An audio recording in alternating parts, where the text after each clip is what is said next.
Hey, come here, check this out. We're going to be looking at two shapes of the C major scale. One's going to sound like this. The next one's going to sound like this. And I demonstrated those in the last lesson, how you could use those over a backing track, come up with all kinds of stuff that you can groove over and things like that. But in this lesson, I want to show you a couple of licks that you could do with this. I'm going to go ahead and show you some repetitive licks that I think would work really well with this shape. This should be one of them.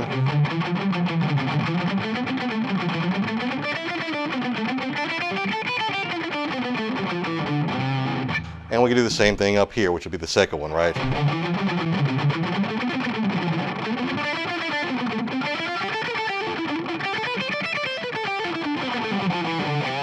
Or going backwards, we could kind of do the same thing.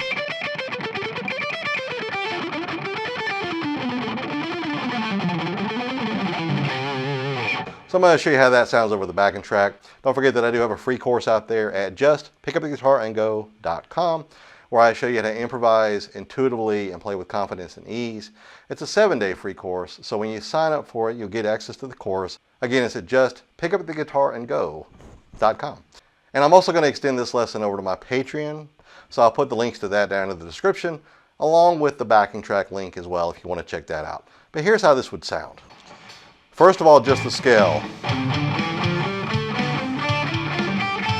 There's one. The other position is down here. And then what I'm doing here is I'm going up and back, up and back, up and back, up and back along the different parts of the scale. Just taking it 2 strings at a time. So slow, it sounds something like this.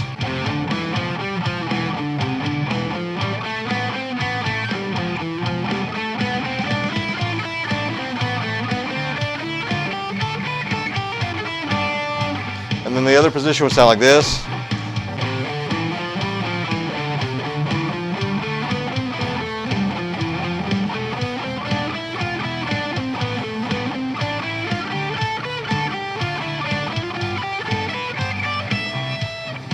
And up to speed, that lower position would sound like this.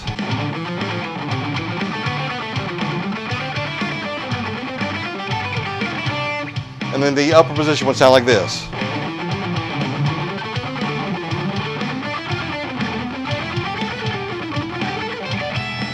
And then of course we could go backwards as well. I'll show that one on the upper position.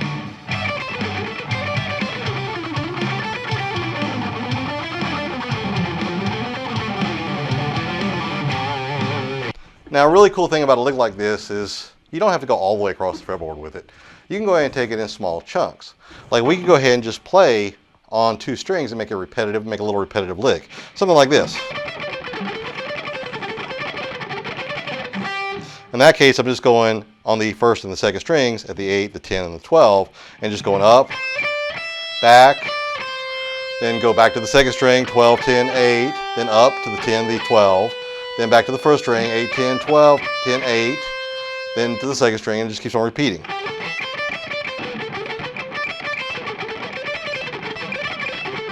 That's one of those licks where what you really have to do is you really have to choke up on your pick, you really have to palm mute really well, you really have to keep everything very tight, because if you don't, it's going to sound really sloppy. I'm sure my playing doesn't sound as tight as it could be, but again, I like to show the process, mistakes and all, because I think there's too much polished stuff on the internet. When you go see guitar players live, they're not always 100% polished, but on the internet it's like take after take after take after take. I'm guilty of doing that too, but I'm trying to put more stuff out now that's process over product, because I want you to see the mistakes. I want you to see that you're not the only one that struggles with this stuff. Other people do as well. I had somebody criticize me recently saying, why would I want to take guitar lessons from you when you make mistakes? My answer is that's why you want to take guitar lessons from me. Because I make mistakes. Because I understand what it's like to make mistakes, how to improve on those mistakes, and how to recover from those mistakes. Because you're going to make mistakes live. You're going to get up on stage and you're going to make mistakes live. Not everybody can be a virtuoso. The virtuosos are the ones we aspire to be, but not everybody's going to get there. You got to play with the tools you were given. And whatever you have, whatever you can do, you can always improve on that and get a little bit better, a little bit better, a little bit better. But if you aren't able to get to that virtuoso status, and that is perfectly okay, you still want your playing to be fun. And in order for it to be fun, if you're always striving for perfection, that's not going to be fun. Strive for progress, not perfection. Make the process get better and better and better, and the progress get better and better and better. And then eventually you'll be able to do the things you want to do, and they may not be perfect, but that is okay. So once again, you want to keep everything tight so it sounds, nice and smooth. And you might even want to use legato. Right? And I'm not palm muting the way that I should, but basically that's what you want to be able to do, right? And then, of course, you got to figure out where you want to pick on the second string. We could pick when we get to the 12th fret. Or we could wait until we get to the 8th fret and we can use a hammer of nowhere when I use my pinky. Like that, or that. One or the other. I'm going to do it kind of fast and just see what I do. I think I double picked like that. But however is comfortable to you, just go ahead and do it that way.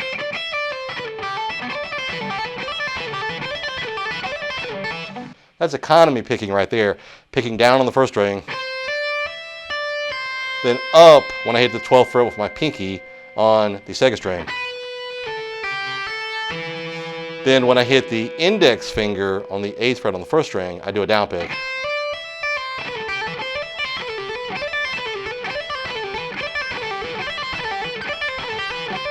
I told you in a previous lesson that I've been working on economy picking, and eventually it will start showing up in my playing just naturally, organically, and there you go. It's actually working.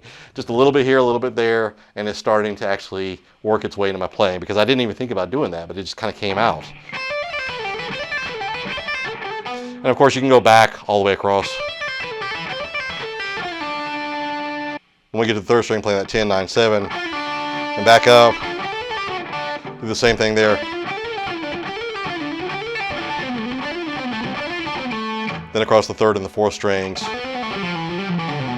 across the 5th and the 6th strings. And of course you can add that note in there, which is leaning into the Locrian shape. Even though I'm playing the major scale here, I can add that 7th fret on the 6th string. But it's still going to fit within this scale. And that's it. That's really it. Just going up and down.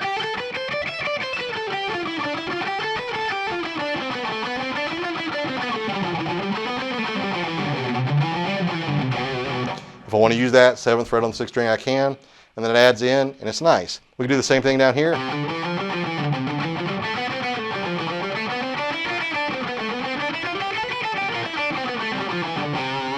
Or legato.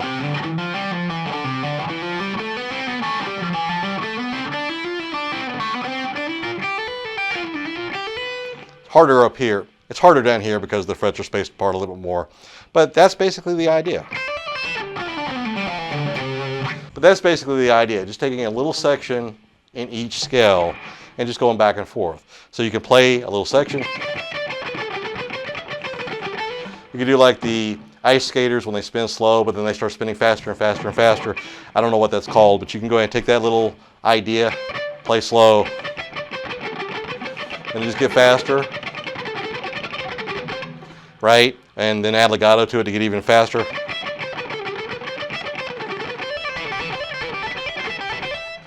And then add in another string.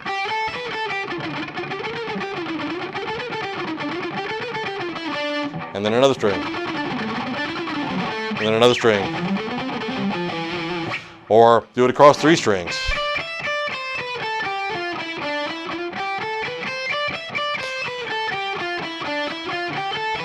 This is on the 1st and the 2nd string of the 8, 10, 12. And then the 3rd string, this is the same shape, this is the same scale. The 3rd string we're playing at the 7, 9, and 10.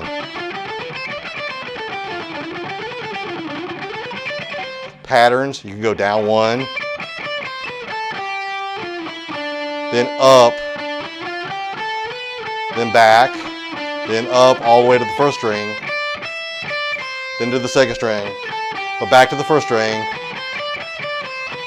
then to the 3rd string, then back up to the 2nd string, back to the 3rd string, all the way up to the 1st string.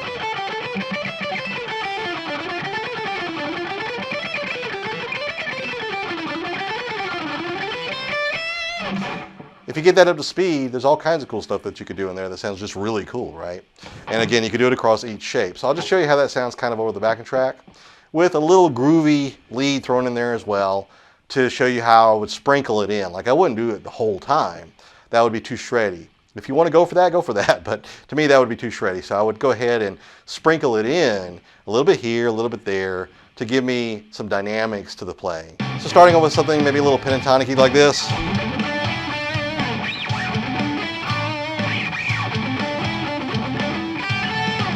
And then the lick.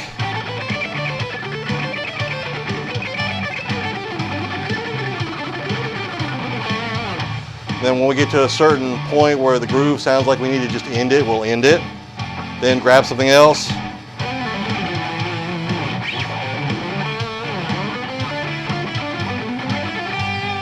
And then the lick again. This time across the second and the third strings. To the fourth string. Messed up there, but to the fourth string. Back to the third string. Back to the first string. Big finish with some nice vibrato. I mean, there's all kinds of ways you could throw it in. Just one string. And then the second string, some legato there.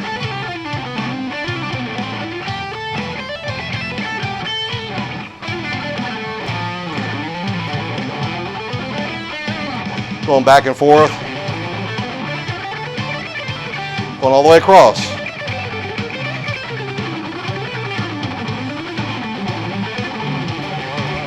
I mean, the sky's the limit on this kind of stuff. There's all kinds of stuff that you could throw in there just using this shape. You could, of course, skip notes. You can add the pentatonic in there, which I did a little bit at the beginning. You can, of course, tap, where we play the beginning of the shape, but we tap on the end of the shape. I mean, again, sky's the limit. In my Patreon lesson, I actually show some arpeggios that you can find in this and some sweep picking that you can find in this. So if you want to check that out, I'll put the link in the description.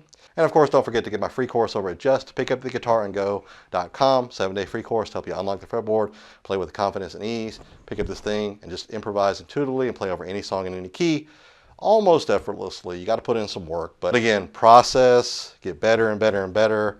You know, progress, not perfection. That's really important. And keep playing with it because you're going to get better over time. And the link to the Patreon, to the free course, to the backing track that I used in this lesson, all that will be in the description. So be sure to check that out. Since this was the major scale, basically in the key of C major, even though the backing track was hovering around that A minor sound, because they're relative to each other. In the comments, because this was the major scale, who's your favorite major scale player? A lot of blues players, a lot of country players, they're major scale players. So who's your favorite major scale player who uses the major scale to blaze some really shreddy licks or even some bluesy licks or just some really dynamic, melodic, style lead guitar? Because I'd like to know that. Let me know in the comments. I'll check it out and I'll see you in the next one.